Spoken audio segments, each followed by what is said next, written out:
Are you really going to sue your entire family over a house? Those words were spoken right in front of me, in a small conference room where I was sitting up straight, both hands resting neatly on my thighs. I didn't cry. I didn't argue back either. Just a few hours earlier, I had discovered that my signature had been forged. The lake house jointly owned by my husband and me had been sold behind my back, and the people who called themselves my family had come to a cold conclusion together. Sacrificing me was the option with the least loss. This is not a story about money. This is a story about boundaries, and about the moment I understood that if I stayed silent today, then for the rest of my life, I would never be seen as an independent person. And that's Claire Dawson's story. There is a fear many of us know all too well. What happens when one day, the very place you call family is where you're forced to choose between silence and self-respect? I'm Lisa. Before I continue telling Claire's story, let me ask you, where are you watching this video from? Which city? Which time zone? If a single sentence here resonates with you, please leave a comment, tap like, subscribe to the channel, and stay until the end, because what happens next is not just a family lawsuit. That morning started like any other. I arrived at the office earlier than usual because I had an important meeting with partners in Chicago. My coat was neatly hung over the back of my chair, my laptop already open, the presentation still on the screen. My phone vibrated just as I was reviewing the final slide. My mother's name appeared on the screen. I hesitated for a moment, then answered. Her voice was calm, even slightly relieved, as if she had just finished taking care of something that had been pending for a long time. She said everything had been taken care of, and that I didn't need to worry anymore. I asked her, taken care of what? She mentioned the lake house in Wisconsin, the place my husband and I had spent years fixing up, where every summer weekend we paddled at dawn and sat on the porch until the mosquitoes started buzzing. It's been sold, my mother said. Short. Final. I stood still in the empty conference room, one hand resting on the table, the other holding my phone. I asked her what she meant by sold and why I knew nothing about it. She let out a long breath, then brought up Evan. My younger brother was in debt. This time, it was serious. There was no other choice. Family had to help each other. The meeting was about to start. I muted my mic and opened my email. A new message sat at the top of my inbox, sent from a local real estate brokerage. The attachment was a sales contract. I scrolled down, my eyes passing over familiar legal language, until I reached the final page. My name was there. My signature was there. I asked my mother about the signature. On the other end of the line, no one answered right away. The silence stretched longer than necessary, long enough for me to hear the hum of the air conditioner and my own heartbeat. I zoomed in on the scanned document on my screen. The strokes, the slant, the way the letters connected. Too familiar. Familiar enough to make my skin go cold. That signature looked terrifyingly like mine. After that call, I still went through the entire meeting. I listened as our partners talked about budgets and timelines, nodded at the right moments, took notes. No one noticed anything was wrong. When everyone stood up to shake hands, I smiled, packed my things, and drove home along my usual route. Everything went so smoothly that even I found it strange. That evening, I got home earlier than usual. Evan wasn't at my parents' house. That wasn't new. Growing up, my brother was always allowed to disappear when things got complicated. I was different. I was the one who stayed behind, cleaning up whatever was left after each family tension, a glass of water spilled on the table, an unpaid bill, a conversation left unfinished. I grew up as the child who didn't need worrying about. As a kid, I made my own breakfast. A little older, I got part-time jobs on my own. In college, I paid my tuition through scholarships and part-time work. Every time I managed something, my parents nodded with satisfaction, as if it were only natural. Evan was different. Every mistake came with an explanation. Every fall was met with an arm reaching out to catch him. There were dinners where I sat across from my mother, listening to her talk about Evan, his studies, his friends, how he needed more time. I would slip in a sentence about my own work.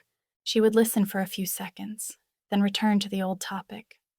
I got used to it. So used to it that I no longer felt the absence. In the years that followed, I gave up more than I ever realized. Job opportunities far away, because my family needed me close. Small sums of money at first, then larger ones. Arguments I cut short to keep the dinner table peaceful. Each time, I said the same sentence. No raised voice, no blame, just a short line, enough to let everything pass. I'm fine. Once, after I finished a long workday and stopped by my parents' place, my mother looked at me for a moment and asked, in a tone so familiar I could predict it, "You're fine, right?" I nodded automatically. Back then, I could still smile.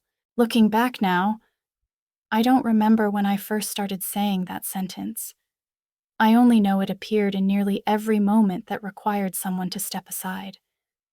Gradually, it stopped being an answer to a question. It became an assumption. An unspoken arrangement everyone understood without needing to say it out loud. That night, I lay in bed staring at the ceiling. No tears, no burst of anger, just a hollow feeling slowly spreading. I thought about all the times I nodded too quickly, all the times I stayed silent so others could breathe easier. I had never imagined that habit could be used as a reasonable justification for decisions this big. At that moment, I still didn't know that always saying "I'm fine" would become proof that I could be sacrificed without being asked. The money issues started very small. The first time Evan got into trouble, my mother called me on a rainy afternoon. His business had failed, and he was just short of a temporary amount to get through. I transferred the money the same day. No paperwork, no conditions. I treated it like something families naturally did, like handing a coat to someone who was cold. The second time was different. I received a call from the bank asking me to confirm a guarantee file under my name. I remember pausing for a few seconds before answering. My mother said she had put my name down to speed things up because I was more reliable. I signed. I didn't meet Evan. I didn't ask for details. I just thought things would be fine if it was handled quickly. The third time, I wasn't asked at all. The money had already been transferred before I knew. I discovered it when I opened my banking app late one evening, after I had already changed into pajamas. The transaction notification appeared, with a short note. Family handled it for Evan. I called my mother.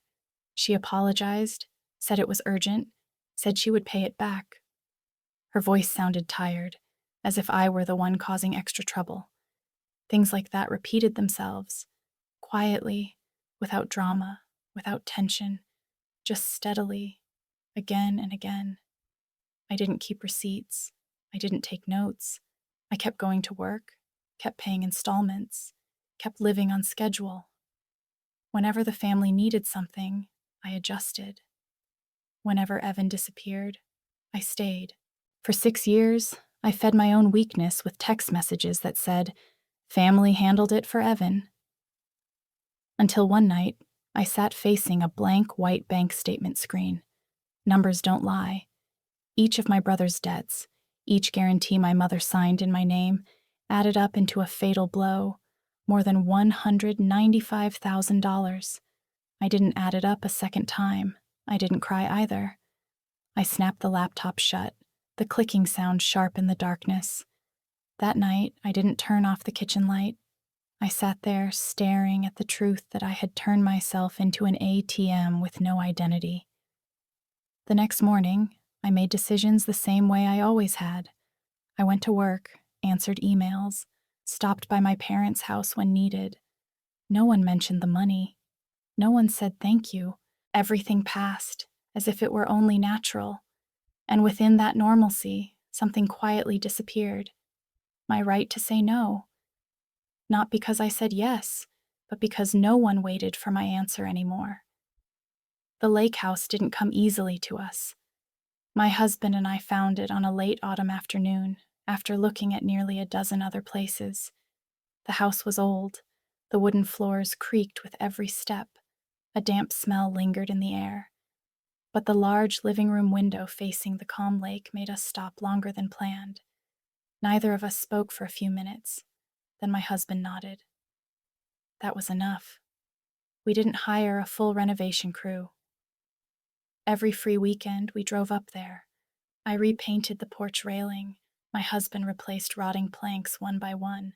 Some evenings, we were so exhausted we could only sit on the floor, eating cold sandwiches and listening to the wind move through the trees. Not romantic, but real. During those years, my work was relentless, and my husband had just come out of a rough period. The house became the only place where we could slow down enough to breathe. Every summer, I woke up early, opened the windows, and let the cool air fill the room. The lake changed color throughout the day, pale in the morning, deep blue at noon, glowing with soft orange in the evening. I got used to standing there for a few minutes before making coffee, doing nothing, just looking. My family visited once. They sat on the porch, praised the view, asked how much property values in the area had gone up. My mother joked that leaving a house like this unused was a waste. I smiled and brought more tea to the table. No one asked how long we had spent fixing it. No one asked why we needed a place like this. The visit ended earlier than expected. When my mother called the house a non-performing asset, I didn't react right away. The term was familiar. In family conversations, the house was always mentioned as a number, a backup fund, an option if money was needed. No one ever asked what it meant to my husband and me. No curiosity ever went beyond the surface. Late that night, I sat alone scrolling through old photos. Pictures of us standing on the porch, hands smeared with paint. Photos of simple dinners by the window. I swiped through them, then stopped at one photo of the window at sunset, the lake smooth like glass. I remembered sending that photo to my mother years ago with a short message. She never replied. I set the phone down and stepped onto the balcony of our city apartment. Streetlights shone up from below, harsh and white. No wind, no scent of water. I stood there for a while, gripping the cold railing. The sense of loss didn't crash all at once. It spread slowly, like water seeping into wood. In that moment, something became clearer than any number I had ever added up on a bank statement. That house had never been seen as part of my life. It existed only as a convenient option when someone needed to be sacrificed. And for the first time, a suspicion surfaced. Quietly, but firmly. Maybe selling that house hadn't been a decision made in a rushed afternoon. If you were in my position at that moment, would you confront them directly or stay silent and wait for more evidence? The next morning, I drove straight to my parents' house. The sky was gray, a light drizzle falling, the familiar road suddenly feeling longer than usual. When I walked in, my mother was in the kitchen. My father sat at the table, his coffee already cold. No one looked surprised to see me. That chilled me more than the silence. I didn't circle around it. I said plainly that I knew the house had been sold, that the signature on the contract wasn't mine. My mother set her spoon down and let out a long breath, as if she had been waiting for this moment. She said she had just asked someone to handle the paperwork, because everything was urgent, because Evan was in a dangerous situation. Her voice was flat, neither raised nor lowered, like she was explaining a minor administrative task.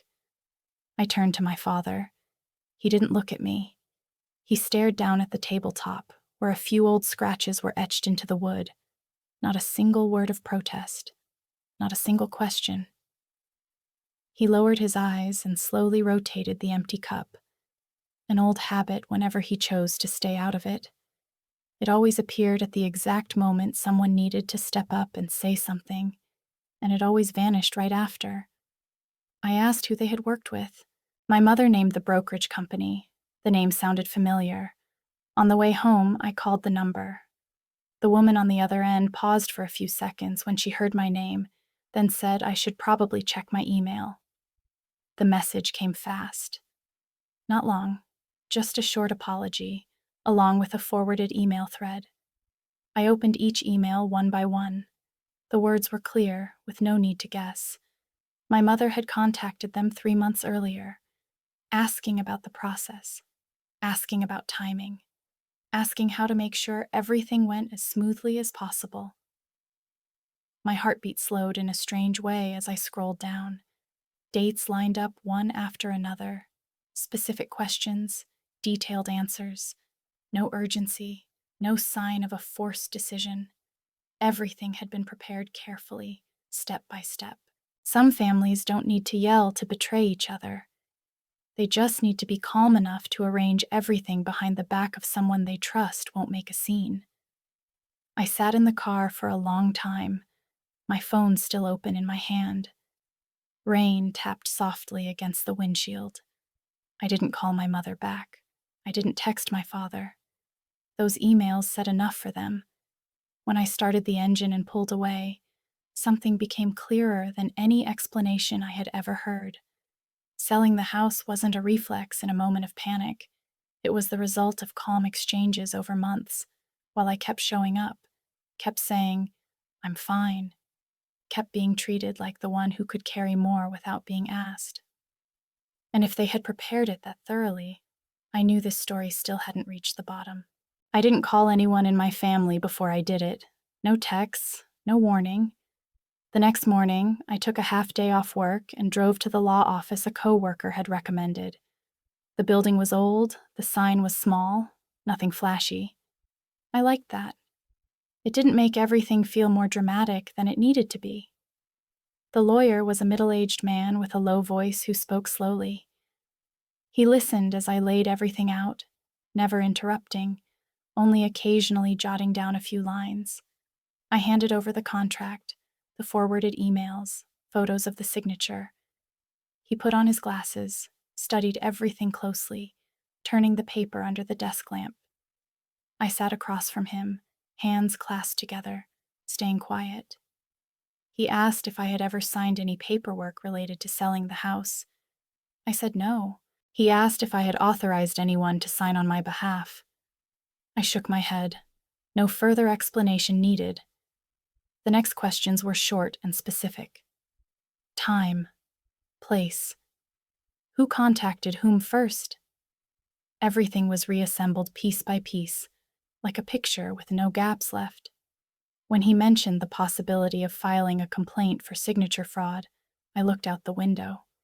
Outside, a delivery truck was parked at the curb, the driver unloading boxes. Life kept moving, normal in a way that felt almost offensive. I looked back and nodded. No hesitation. After a silent review, he suddenly stopped his pen. "Are you sure?" The question wasn't a challenge. It sounded like a required pause. I didn't answer right away. I took a short breath, then nodded. Just once. He briefly explained the next steps. The paperwork would be filed. The transaction would be ordered to pause. There might be intense backlash from my family. He said it like information, not advice. I thanked him, signed what needed to be signed, my handwriting more decisive than I expected. When I left the office, I paused on the steps for a moment. A light breeze blew. I checked my phone. No missed calls. No messages. That silence didn't make me feel relieved, but it gave me room to keep going. This was the first time I fought back without asking permission, without looking for agreement, without waiting for anyone to nod. I knew exactly what this would trigger, consequences I couldn't fully control. But as I drove away, I didn't look back. And for the first time in a long time, I didn't feel like I was doing something wrong just for choosing to protect my own life. The reaction came faster than I expected. Just 2 days after the paperwork was filed, my phone started buzzing nonstop. A call from my mother, then my father. I didn't answer. Then the messages came. Line after line. Not long, but relentless. They said I'd gone too far. They said I'd humiliated the family. Someone brought up all the years they raised me, as if it were a debt they had just decided to charge interest on. Evan texted me that night. One short sentence, no greeting. "You ruined everything." I read it a few times. No period, no explanation. I set my phone down on the kitchen counter, poured a glass of water, then forgot to drink it. The apartment was so quiet I could hear the wall clock ticking with every beat. The next morning, I got an email from a distant relative asking how I could do that to my parents. At noon, an old family friend called and said this should have been handled within the family. Different people, one sentence each, but the same voice. No one asked what had happened to me. No one asked where that signature came from. Just as I was about to stand up and pour another glass of water, my screen lit up again. Evan. I didn't answer. I grabbed my coat, opened the door, and walked outside. It was colder than I expected. The wind hit my face hard, carrying the damp smell of winter on the way. I walked fast with no real destination. I just needed to get away from an apartment filled with invisible buzzing. Some families don't need to yell to hurt you. They just need to be used to calling privilege sacrifice and calling resistance betrayal. When privilege gets taken away, the one who's been protected will see themselves as the victim. I stopped on a street corner and leaned against a cold brick wall. The wind made my eyes sting, but there were no tears. I thought about all the times I stood between arguments, trying to keep people from hurting each other. The times I took responsibility so someone else could feel lighter. I had done it so much I'd forgotten what it felt like to be chosen, or to know whose side anyone was on. A new message popped up. This time from my mother. She said I had chosen money over family. I read it, then locked my screen. In that brief moment, a question rose up, quiet, but refusing to disappear. If that day, the one who needed protecting had been me, would they have chosen differently? I stood there a few more minutes, letting the wind pass through me, letting the accusations drift away with my breath. When I went back home, I didn't turn my phone on again. I knew none of this would stop with a legal decision. What I had done had struck an old order, and they would drag me back to my old place by any means necessary. Night fell fast. The city lit up. I sat in the dark apartment, listening to cars moving outside. The fear didn't hit all at once. It seeped in and clung. Not because I regretted it, but because I understood I had crossed a line my family would never accept easily. And if they had once decided sacrificing me was reasonable, I wasn't sure they would stop there. Things moved faster than I expected, but the feeling stretched out in an uncomfortable way. The lawyer called one weekday morning while I was standing in the kitchen making coffee. He said the transaction had been canceled under an emergency request. The buyer backed out. The brokerage halted the entire process. I thanked him, set my phone down, and stood there watching hot water run through coffee grounds that had already gone cold. A few days later, the official notice was sent. There was an investigation, a file. Questions my family could no longer avoid. I didn't push for more details. News reached me through short calls and scattered pieces from the lawyer and a few acquaintances. My father had to take leave while the conclusion was pending. The company required him to pause, but it was enough to disrupt the rhythm of his life. Evan disappeared completely. His phone number couldn't be reached. His social media went blank. No one called me to tell me. Somehow, I found out anyway. That afternoon, when the lawyer confirmed things were moving in the right direction, I sat down on the living room couch. I just sat there, hands on my knees, staring into the empty space in front of me. The feeling of finally lasted only a moment, then gave way to something heavier. The days that followed passed in a low, constant tension. I kept going to work, kept answering emails, kept showing up to meetings. But every time my phone vibrated, I flinched, not because I was afraid of the outcome, but because I knew every step forward for justice meant a step back for my family. Things that had been carefully hidden were being pulled into the light, not loudly, but through dry procedures and paperwork. One evening, I got a message from someone we both knew, saying my father looked much more exhausted. I read it, then deleted it. Not because I didn't care, but because I didn't know what else I could do except keep going. This road didn't allow turning back halfway.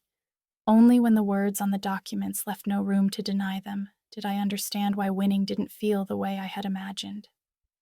There was no moment of standing tall in pride. Only a long silence after each new update. Justice did its job, but it didn't come with comfort. That night, I turned off every light in the apartment, leaving only the dim glow from the street outside. I sat on the floor, leaning against the couch, listening to the city breathe.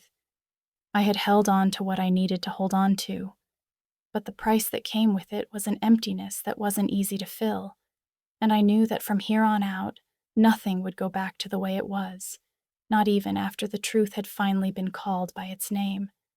I went back to the lake house one late afternoon, when the road down to the water was covered in dry leaves. No one came with me. I drove myself, shut off the engine, and sat still for a moment before opening the door.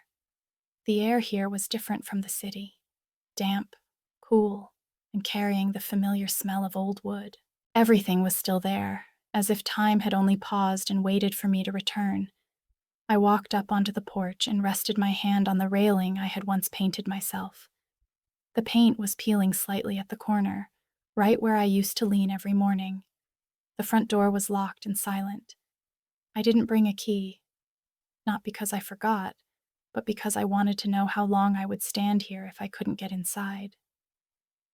I stood there for a long time, long enough for the sunset to slide across the lake, leaving a pale orange streak on the living room window frame. I looked inside through the glass. My reflection blended with the empty room. I remembered nights when we were so exhausted we sat on the floor, leaning into each other, eating a rushed dinner. I remembered early mornings opening the windows, letting the lake wind whip the curtains. Those memories didn't rush in loudly. They lined up neatly, as if they knew exactly where they belonged. When the last strip of sunlight finally disappeared from the lake, I heard the wind. I put my hand on the doorknob again, then let it go. I turned around. The first step off the porch felt heavier than I expected, but I didn't stop. I walked down the steps, dry leaves cracking under my shoes with a sharp final sound. For one brief moment, very brief, I thought I might turn back. But I kept walking, not because I was angry, not because I needed to prove anything, only because I understood that standing there longer wouldn't change what had happened, and stepping inside now would only pull me back into an old role, the one who always stayed behind to patch things up. I stopped by the car and looked one last time at the lake, now darkening. In that silence, a clear sentence rang out without needing to be named. I didn't lose my family today. I just stopped losing myself. When the car rolled away, I didn't look in the rearview mirror. The road ahead narrowed, then opened up.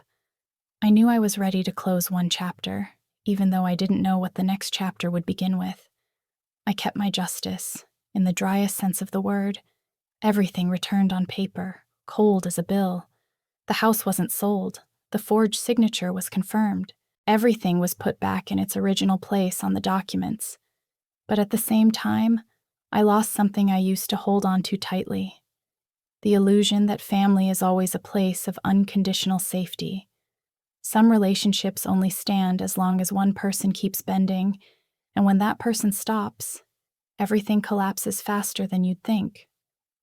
I learned to set boundaries not through dramatic declarations, but through small, firm actions. No extra explanations, no asking permission, no waiting for anyone to agree. The first days afterward weren't easy at all. Some nights I lay still in the apartment, listening to the city outside, and peace still hadn't arrived. But alongside the unease was something else, a feeling of standing upright that I had forgotten for a long time. Some memories still reached for me in unexpected ways. Some names I still avoided reading, but I no longer felt myself shrink every time I thought of them. I could live with that absence, because in return, I no longer had to trade myself away to keep things peaceful for others. And most importantly, I no longer asked whether I deserved respect. I knew the answer. The story you just heard is a fictional story, inspired by real-life situations and deeply human experiences, moments when the boundary blurs between love and obligation, between sacrifice and silence. This content is not meant to encourage anyone to copy what happens in the video, but to offer a perspective to reflect on. The value of the story isn't in declaring who is right or wrong, but in recognizing your own limits. If there's a small gift I could leave you with after listening, it's the right to say enough when you need to, calmly, without anger, and without having to over-explain. If you stayed until this very moment, thank you, truly. I'd love to know where you're watching from, what city, what country, or even just a familiar room at the end of your day. Leave a comment, even if it's only one short line. If this story gave you something to think about, please tap like, share it with someone who might need to hear it, and subscribe so you don't miss the next stories. Every subscription helps the channel keep going and keeps these stories coming. Thank you for listening, for giving your time, and for choosing to stay, because that really does mean something.